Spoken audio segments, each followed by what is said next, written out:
بسم الله الرحمن الرحیم. اونچه که در نظر هست، اگر خدای متعال انشاءالله توفیق بده،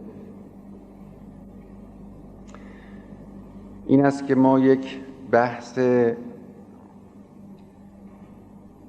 تفسیری رو آغاز کنیم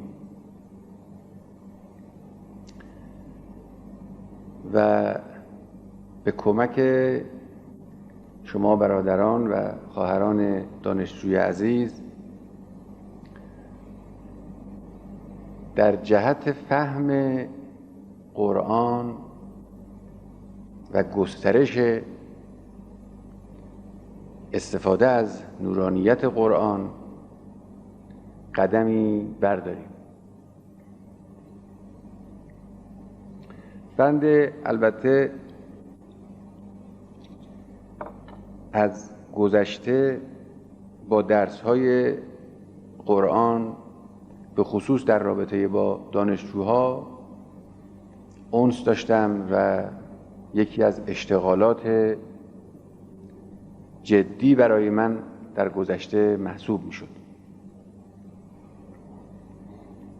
در سالهای بعد از انقلاب هم همواره در پی فرصت بودم که باز مباحث قرآنی رو به شکل سابق و با استفاده از فضای قرآنی امروز که به ما در فهم قرآن کمک میکنه ادامه بدیم و تکرار کنیم و فرصت نمیشد. از مدتی پیش به این فکر افتادم، بعضی هم در 1.5 سال اخیر مکرر به بنده بعضی از دوستان این رو گفتند و حالا می‌خواهیم شروع کنیم، ببینیم خدای متعال چگونه ما رو هدایت خواهد کرد و چجور پیش میریم. امروز من مقدماتی رو عرض می‌کنم تا انشاءالله آغازی باشه برای این کار. اولا علت شروع این بحث و این کار رو در 3 چیز برای ذهن خودم خلاصه کردم. یکی این که به سهم خود در حرکت عمومی تبیین قرآن شرکت داشته باشیم. دوم این که کار تدریس قرآن در حالی که بنده اشتغالات زیادی دارم موجب بشود که این کار در جامعه ترویج بشه و به تعلیم قرآن و آموزش قرآن و فهم قرآن کمک بکنه در سطح جامعه و دیگران تشویق بشن به این کار. و سوم اینکه دانشجویان در حوزه معارف قرآن به صورت جدیتری وارد بشن. نکته اول این است که فهم و تبیین قرآن در هدایت عمومی جامعه و همچنین در هدایت فردی و کمال فردی هر شخصی دارای تأثیر بسزایی است.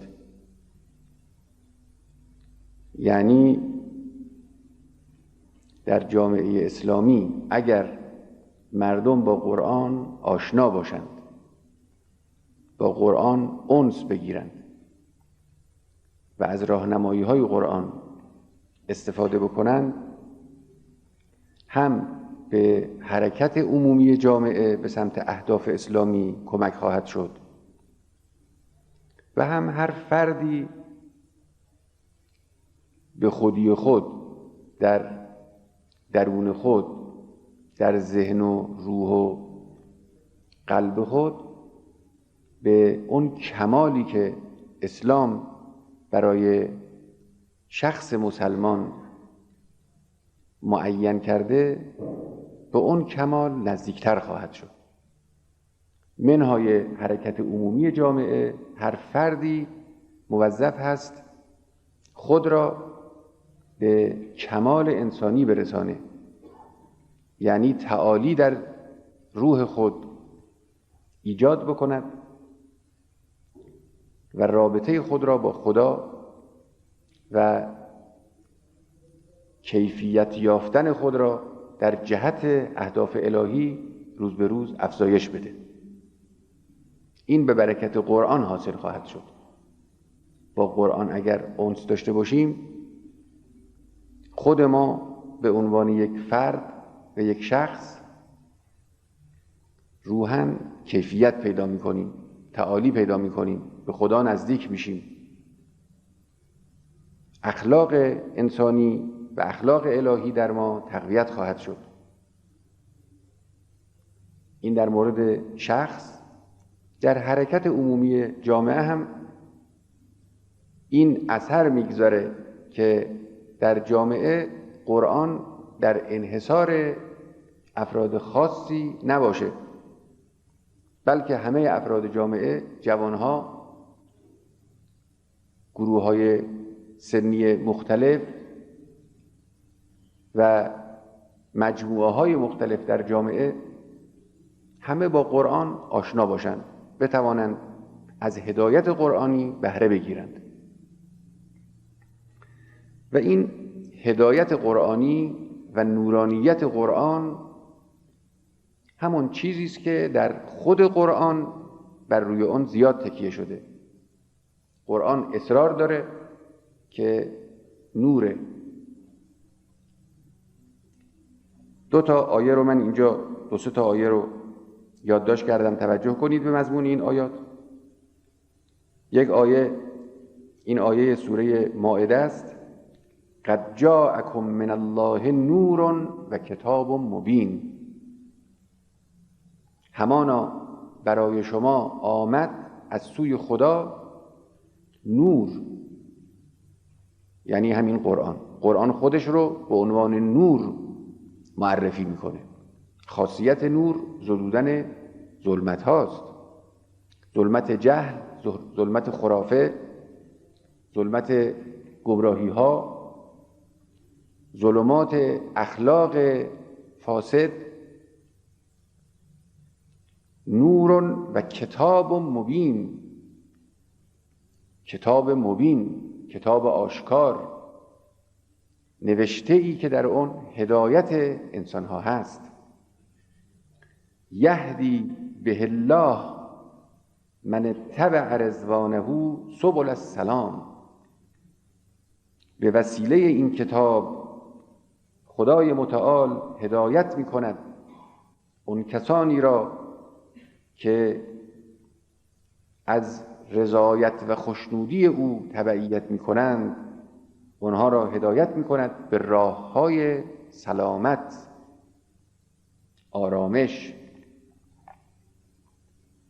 یعنی در دنیای ستیزگری بین ماده و معنا، در دنیای آسیب پذیری انسان از عوامل گوناگون زیان بخش شخصیت آدمی، اون عاملی که انسان رو میتوانه به نجات و سلامت و عافیت حقیقی برسانه، اون عبارت است از عمل به این قرآن، از آشنایی با این قرآن. و یخرجهم من الظلمات الی النور باذنه. این قرآن خارج می کند آنها را از تاریکی ها به سوی نور به اذن پروردگار.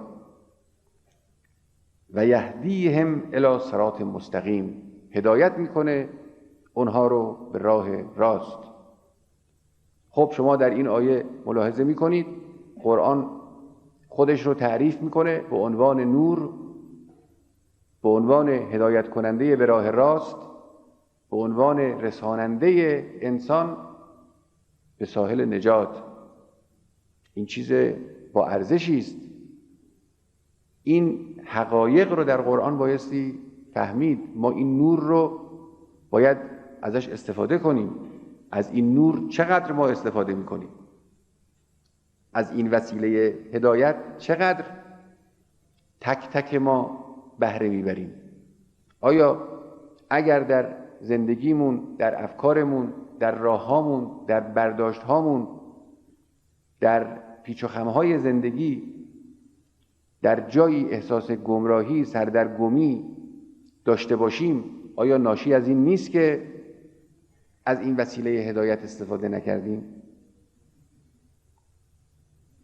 در یک آیه دیگر که سوره آل عمران می‌فرماید هذا بیان للناس، این قرآن، این کتاب تبیین کننده است برای مردم.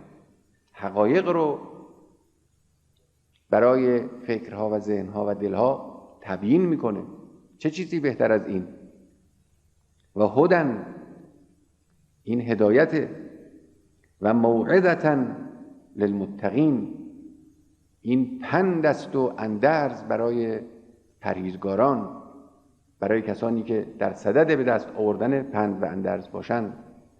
اینها چیزایی بسیار با ارزشی است و اینها همه در وجود قرآنه. و آیات متعدد دیگری درباره قرآن و حقیقت قرآن و مضمون قرآن و هدف قرآن و رسالت قرآن در خود کتاب کریم قرآن هست. ما از این فواید مادامی که با قرآن آشنا نباشیم و انس نداشته باشیم و قرآن برای ذهنهای ما تبیین نشده باشه، دور و محروم خواهیم بود. یک روایت معروفی است از رسول اکرم صلی الله علیه و آله و سلم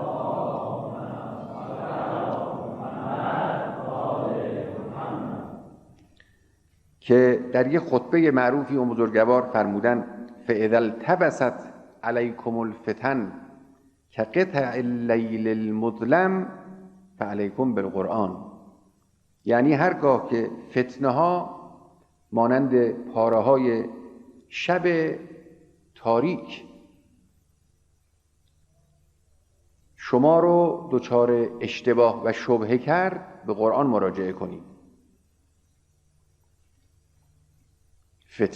فتنه در تمام حوادثی که خصوصیت فتنه‌گری دارند. فتنه یعنی اون چیزی که انسان رو دچار اضطراب و